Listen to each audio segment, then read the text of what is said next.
குள்ளாய் கருவாட்டு குழம்பு ரெடி பண்ணிகிட்ருக்கா. கூழ் கரைச்சி கொடுத்தேன், குடிச்சிட்டாங்க. காட்டுமா? கூழையா? கம்பு கூழுங்க. அந்த அளவுக்கு ஒன்றும் பெருசாக, ஆனால் நல்லா இருக்குது, சூப்பராக இருக்குது கம்பு கூழ். செய்ய மாட்டியா அப்படின்னு சொல்லி நான் ஊறவே வைக்கிறேன். அவரே ஊற வச்சு அதுக்கப்புறம் நான் கண்டுக்கவே இல்லையா, சரி கேட்டுக்கிட்டே இருக்கிறாரு போனா போகுதுன்னு செஞ்சு கொடுத்தேன். இப்பதான் கரைச்சி கொடுக்குறாரு. வெங்காயம் தக்காளி வெட்டி வச்சிட்டாங்க. பாட்டி வரேன்னாங்க, இன்னும் ஆள் வரல. அவங்களைய என்னைக்காவது யோசிச்சிருக்கியா, காலத்துக்கும் நம்மளே அவனுக்கு சமைச்சு போடுறோமே, இவன் என்னைக்காவது ஏதாவது பண்ணுறானா அப்படிங்கிற மாதிரிலாம் என்னைக்காவது வருத்தப்பட்டிருக்கியா, இல்லை யோசிச்சிருக்கியா? என்னைக்கு பாருங்க, எனக்கு காய்ச்சல்னாலும் எவ்வளவுதான் இதா இருந்தாலுமே நான் தான் எந்திரிச்சு சோறாகும் ஆக்குவாரு. சுடுதண்ணி வச்சு கொடுத்து மாத்திரை போடுவாரு, மிஞ்சி போனா டீ போடுவாரு. வந்து எந்திரிச்சு பார்த்தோம்னா அவ்வளோ ஜாமான் கிடக்கும். எனக்கு தலையே சுத்தும். கடவுளே என்னடா இப்படி நான் திட்டிக்கிட்டே வேலை செய்வேன். நானே எந்திரிச்சு போய் பொறுக்கி போட்டு வேலை செய்வேன். ஏன்னா வாஷ் பேஷனா இருந்தா அவர் செஞ்சுப்பாரு வீட்டுள்ளேயே.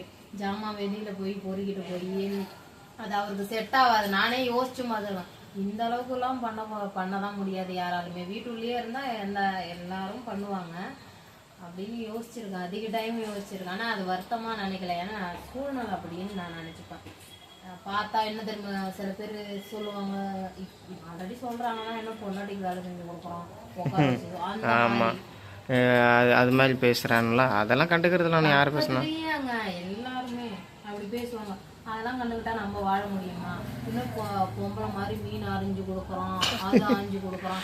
அப்புறம் நீங்களே சொல்லுங்க, ஒரு பொண்டாட்டிக்கு புருஷன் செஞ்சு தராம வேற யாரும் செஞ்சு தருவாங்க? அவங்களுக்குலாம் அது எங்க வீட்டுல மட்டும்தானா இல்ல நிறைய இடத்துல நடக்குதான்னு சொல்லுங்க. பாட்டி வந்துட்டாங்க. உங்களுக்கு கருவாட்டு குழம்பு பிடிக்காது, அதனால சாப்பிடவே மாட்டாங்க. எனக்கு வேணாம் அப்படிங்கிறாங்க. நீ கருவாட்டு குழம்பு வச்சு நான் என்னைக்கு சாப்பிட்ருக்கேன் அப்படிங்க. அவங்க கருவாட்டு குழம்பு சாப்பிட மாட்டாங்க, மீனும் சாப்பிட மாட்டாங்க. நேற்று எல்லாம் வந்து சமயபுரம் போயிட்டு மாரியம்மனை வேண்டிட்டு வந்திருக்காங்க. சிவாவுக்கு வந்தோன்னு மிச்சம் வாங்கிட்டு வந்தாங்க. பிள்ளைக்கு கிஃப்ட் பொட்டு 2 எல்லாம் வாங்கிட்டு வந்திருக்காங்க. ஏன் இந்த மாதிரி தான் பெருசு பெருசா தான் வைக்கணும், இதுதான் வைக்கணும். பொட்டு இப்படி பெருசா தான் வைக்கணும். இதை வச்சு பாருவோம். அந்த வெள்ளைய நக்கல் ஒன்று நெத்தில வச்சிருக்கு, பூ இருக்கிறதா தெரியுதா, இதை வச்சுக்கோ. மேல ஒண்ணு வச்சு பாரு,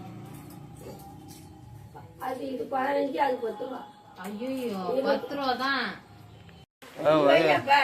ரொம்ப வருத்தப்படுறாங்க. முயலுக்கு வந்து சோறு கொடுக்காம ஏற்றி விட்டியா போயிட்டியா அப்படிங்கிறா. தாங்க நம்ம காலை ரொட்டின்னு வந்தாங்க. பாட்டினால வர சொன்னா, சரி பார்த்து ரொம்ப நாள் ஆச்சு வந்தாங்க. வேலைக்கு வந்து இந்த அடுத்த வாரத்துக்குள்ள நம்ம எங்கேயாவது கிளம்பிடணும்னு ரெடி பண்ணியாச்சு, கிளம்புறோம். அதான் நீ என்ன கேட்க சொல்ற?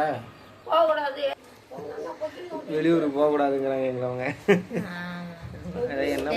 அப்புறம் நாங்க போயிட்டோம்னா நாங்க இருக்கிறதுனால ஓடியாந்துகிட்டு இருக்கிறாங்களா, அப்புறம் நாங்களும் போயிட்டோம்னா அவங்களுக்கு கடுப்படிக்கும். சிவாவையும் ஆமா சிவாவை பார்க்க நான் எங்கேயும் போல. ஆமா எங்க கேள்வி எங்க போனாலும் எதுக்கு போறீங்க, ஏன் போறீங்க, எதுக்கு போறீங்க அப்படின்னு திட்டி போல விட அழுவாது. அப்புறம் இங்கே வேலை செய்யணும், என்ன பண்றது? ஆமா அப்புறம் ஏன் மாதிரி குடிக்க மாட்டாங்க. அவனை கூட 2 நாளைக்கு நல்லா 10 சரி விடு பார்த்துக்கலாம். சரி குடிக்காதான் போதுக்கு வெட்டிட்டு. அப்பா கயிறு கட்டிட்டாங்க, அவர் இப்ப குடிக்கிறது இல்லையா சரியா, அதனால அவரு கூட சேர்ந்து விட்டு கை கால் நடுக்கும், உடம்பு தரிசி. ஏன்னா அடிக்ட் ஆயிட்டாரு ரொம்ப. ஆமாங்க ஊருக்கு போனேன்றாங்க. நம்ம காலைல அவ்வளவுதான் சும்மா எடுக்கணுமே எடுத்தாங்க. காலைல ஒரு மார்னிங் ரொட்டீன் மாதிரி எடுத்து போட்டிருக்கேன். பாய் ஃபேமிலி சுத்தி பிரச்சனையாவே தாங்க இருக்கு வாழ்க்கை பூரா, சொல்றதுக்கு இல்லை. எப்போ சாவாங்க எப்போ போவாங்கன்னு பார்த்துருவாங்க. யார் அவ்வளோதாங்க. சாப்பிட்டுக்கிட்டே உட்காந்துருக்குறோம். இவங்க கிளம்புறாங்களாம், ஊரை பக்கம் போகாத அப்படிங்கிறாங்க. என்ன பண்ணுன்னு தெரியல. ஃபுல்லாயும் இதுமாதிரி நான் போனாங்கிறேன். ஆனால் கடைசியில் இப்போ நான் போகலாங்கிற நிலைமைக்கு நான் வந்துட்டேன். நான் எப்பவுமே அதான் சொன்னேன்ல இந்த மாதிரி நான் போகணும்னு சொல்லி எவ்வளவோ பெரிய சண்டைலாம் வந்துச்சு, கேள்வியெல்லாம் முடிச்சு திட்டினேன். இப்போ வந்து அடிச்சோம் போட்டு அதெல்லாம் நடந்தது, அடித்தடியாச்சு. வந்து இவரு போகணுங்கிறாரு. அவ ஒரு ஸ்டெடி ஆயிட்டா. அப்ப என்னன்னா நம்ம ஊரு தான் நம்ம வீடு இதாங்கிற மாதிரி அவ வந்து எல்லாமே இப்பதான் மெச்சூர், ரொம்ப மெச்சூர் ஆயிட்டா. ஆனா சிச்சுவேஷன் இப்ப சரியில்லாம ஓடிக்கிட்டே இருக்கிறது, எங்க போய் வந்தாலும் இங்கதான் வர போறோம் நீ சொல்றதுக்கு. அதுவும் இல்லாம இது செட் ஆகலன்னா ஒரு அந்த அது போலலாம் எனக்கு செட் ஆனாலும் அவ்வளோனாலும் தாக்கு பிடிச்சி இருக்கணும், அதுதான் என்னோட கேரக்டர். அப்புறம் ஒரு பக்கம் பார்த்தீங்கன்னா எங்கள் சொந்த பந்தமே எப்படா சாவாங்கிற மாதிரிலாம் யோசிக்கிறாங்க, வீட்டை விட்டு துரத்தலாம் அப்படிங்கிற மாதிரிலாம் பார்த்துட்டு இருக்கிறாங்க. அது ஒரு பக்கம் நடந்துட்டுருக்கு. சுற்றியும் அப்புறம் நமக்கு அப்பப்போ வேலை இல்லை, இதெல்லாம் தாண்டி தான் ஏதோ அப்பப்போ வீடியோ போடுறது. சொல்ல போனால் நிம்மதியாக உட்காந்து பேச முடியாது, சாப்பிட முடியாது, அந்த அளவுக்கு பிரச்சனை இருக்கும். ஏன்னா எது பேசினாலும் எங்கள் வீட்டில் கேட்கறது செவத்துக்கு காது இருக்குன்னு சொல்லுவாங்கல்ல, அந்த மாதிரி எங்கள் வீட்டில் நிம்மதியாக வேறு இடத்துக்கு போகலாமே நீங்கள் கேட்கலாம், எங்களால் போக முடியாது. ஏன்னா எங்கள்கிட்ட பணம் இல்லை, வாடகை கொடுக்குற அளவுக்கு இப்போ சக்தி இல்லை. சிவாவை ஸ்கூலில் சேர்க்கணும், அப்புறம் அங்கே வீடு கட்டணும் ஒரு 5 லட்சமாக வேணும். அதுக்காக கொஞ்சம் கஷ்டப்பட்டு கொஞ்சம் கொஞ்சமாக சேர்த்துட்ருக்கோம். ஏன்னா நகையெல்லாம் கிட்டத்தட்ட மீட்க போகிறோம். அடுத்து திரும்ப ஏதோ லோன் எடுத்து ஏதோ ஒன்று பண்ணி நாங்கள் ஒரு சின்னதாக ஒரு வீடு ஒரு போரோட அடிச்சுட்டு தான் அங்கே போகணும். அங்கே போனாலுமே நிம்மதியாக இருக்க முடியுமான்னு தெரியல. ஊரை விட்டே ஓடிடலாமான்லாம் யோசிக்க தோணுது ஒரு நேரம். அந்த அளவுக்குலாம் இதுக்கு நிம்மதி போச்சுங்க. சொல்கிறேன், ஒரு வீடியோவில் கண்டிப்பாக எல்லாத்தையுமே சொல்லுவேன், அதுக்கான நேரம் வருங்க. இப்ப நாங்க மட்டும் எங்க பேசிட்டு இருக்கோம், எங்கேயோ பிரச்சனை, எங்க பாருங்க எங்களுக்குள்ள பேசிக்கிறது தானாவே பிரச்சனையை வளர்க்குறேன். அது யாருன்னு சொல்றேன். அப்புறம் நீங்க எங்க ஃபேமிலி மெம்பர்ஸ் எல்லாம் காட்ட சொன்னீங்க, அவங்க அம்மா எல்லாத்தையும் காட்டுங்க. அது காட்டுற அளவுக்கு நமக்கு இது கிடையாது.